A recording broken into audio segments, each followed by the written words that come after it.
Lord be with you. And with your spirit. A reading at that time. Jesus withdrew to the region of Tyre and Sidon, and behold, a Canaanite woman of that district came and called out, "Have pity on me, Lord, Son of David. My daughter is tormented by a demon." But Jesus did not say a word in answer to her. Jesus' disciples came and asked him, "Send her away, for she keeps calling out after us." He said in reply, "I was sent only to the lost sheep of the house of Israel." But the woman came and did Jesus homage, saying, "Lord, help me." He said in reply, "It is not right to take the food of the children and throw it to the dogs." She said, "Please, Lord, for even the dogs eat the scraps that fall from the table of their masters." Then Jesus said to her in reply, "O woman, great is your faith. Let it be done for you as you wish." And the woman's daughter was healed from that hour. The Gospel of the Lord. Praise to you, Lord Jesus Christ.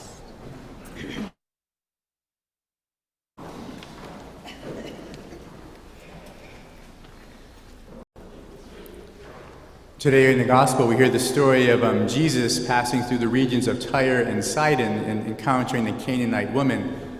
Father Ron Rolheiser comments on this passage. I bet you thought you were done hearing quotes from Father Ron Rolheiser, but I'm back to bring you one more. He talks about how Jesus walks the border between pagan territory and Jewish territory. So Tyre and Sidon and the Canaanites are all pagan territories with pagan peoples, and they have their own gods. They live in peaceful coexistence with the Jewish people at that time. There's no animosity, but the idea is very much their gods are for them, our God is for us. And there's really not much of an idea of overlapping of the two.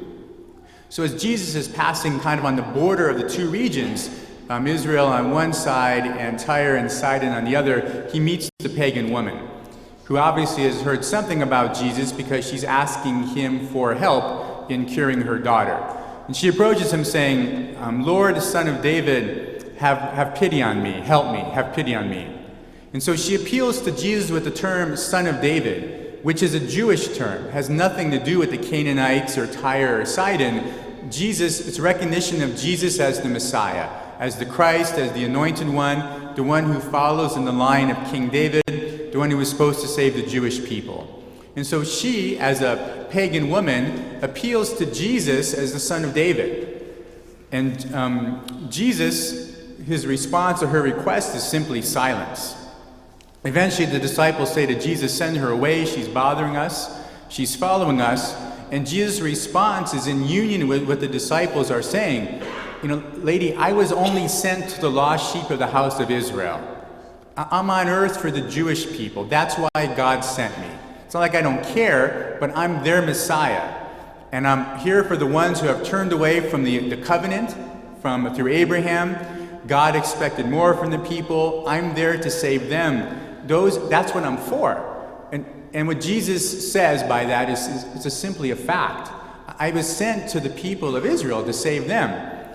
And certainly in Matthew's gospel, it's a very strong theme that the first half of the gospel is Jesus trying to reach out to the Jewish people, and then very few believe in him, so he turns towards Gentiles, turns towards the non-believers and extends salvation to them as well. So Jesus' response is, "I'm only sent to the lost sheep of Israel." But the woman answers saying, "Lord, help me." So she drops the title Son of David. So I'm not going to appeal to you as a Jewish person whom I'm not. And I'm not going to expect you to be my Messiah because you're not. I'm appealing to you as the Lord of the universe. I'm appealing to you as the God of everyone whom God is interested in saving. Help me, Lord.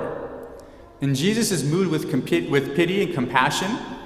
He sees her persistence, sees it as great faith as well, and he ends up healing her daughter. And so Jesus was He's caught in between his roles as Messiah only for the Jewish people on one hand, and as universal Savior of the whole world on the other. And he's on the border between those two, not just in the encounter with this Canaanite woman in the gospel, but many times in the gospel. He's on the border. He has to walk the line between the two of them. He's caught between his roles as Messiah and Lord, as being particularly Jewish by ethnicity and by faith, and then by being universally human in God as well. He's caught between the rules I'm only supposed to be for the people of Israel, and bending the rules, but here's an individual who needs my help right now, and she's not Jewish. So what do I do with this woman in front of me? And Jesus is always faithful to both those roles, even as he's torn between the two of them. It wouldn't have been wrong for him to say no to the woman and that's it. It wasn't wrong for him to say yes to the woman by healing her daughter. On the border between two roles, it's not an uncommon place for any of us to be. All of us are there from time to time. We have torn loyalties from time to time. It's not a matter of being torn between sin and virtue. Jesus isn't torn by virtue and sin. He's torn between two good things, what he's supposed to be doing and the situation that's in front of him that appeals to his compassion and to his mercy. It's not an uncommon place for any of us to be. The Catholic Church early on had to deal with the issues of the Gentiles becoming Catholic, becoming Christians. Are they allowed to convert? How do they convert? What aspects of the Jewish faith do they need to follow and obey at first, if any? Catholic Church was at times involved in politics and sometimes over-involved in politics in the history of the Church of 2,000 years. But today the Catholic Church really understands and accepts her role as a non-political role. That is, the Church is not going to rule countries or rule the world. Priests and bishops are not running political office. We're not allowed to do that, don't want to do that. And the Catholic Church doesn't want an official Catholic party in countries. And yet, torn between how do you help people out? We're not going to involve ourselves in running of countries and businesses, but how do we speak up on behalf of people who need our help? For the sick, for the orphans, for the hungry, for the weak, for the vulnerable. But even for you and me, at times we're also caught with torn loyalties, kind of walking the border from time to time. And so it's kind of a question of, so when do you bend the rules and when do you enforce the rules? And I think in our world today, we're sometimes caught with more torn loyalties. There's a greater ethnic plurality. We encounter a lot of different cultures where we live. We're torn with the people we see, gender as well, and sexuality. We're torn with church teaching and the individual in front of us, conservative versus liberal, torn with the different religions as well, and where's the value and the truth and the goodness in other religions. So we even now kind of walk that border like Jesus did too. And it's a call to us to be faithful to both as much as we can be. As parents, I think you're especially used to this, right? With your children. Even when they're grown up, and sometimes they come back to your house, right? They're asking for money, they're asking for a place to stay, they're asking you to watch their kids now. So where do you draw the line, right? Where do you say enough's enough for money? You need to be on your own, or you had these kids, not me. And there's no right or wrong answer to that, but you're torn as a parent between which way do I help you the best and in the long term? Do I rescue you and bail you out all the time? What about tough love from time to time? And when do you enforce curfews and punishments all the way to the end? You know, whether it's for when do you bend the rules on homework, doing it right now, or staying up late, or going to bed later, or missing a day of school for vacation? It's hard, right? There's a line and there's a tension. When do I bend the rules and when do I enforce them?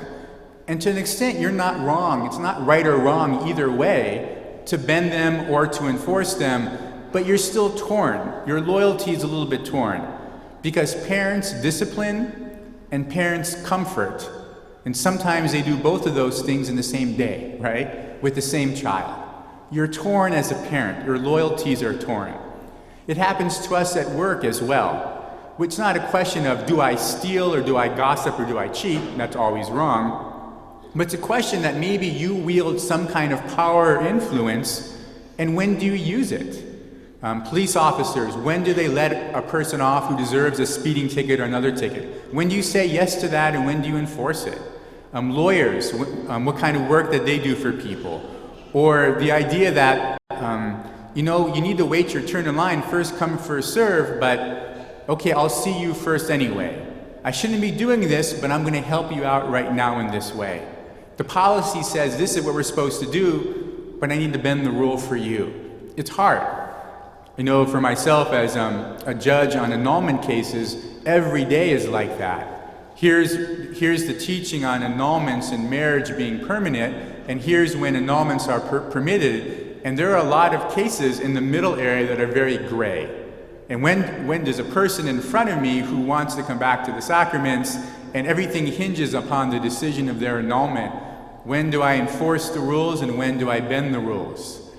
So in our jobs and in our work, we walk the borders as well.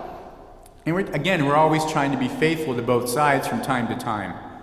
And then in the spiritual life, right, we kind of walk the border, or maybe better put, God walks the border, right? God has torn loyalties. Because we're asking him all the time to bend the rules for me, right? Please, Lord, I know what I deserve. Please bend the rules for me and forgive me again.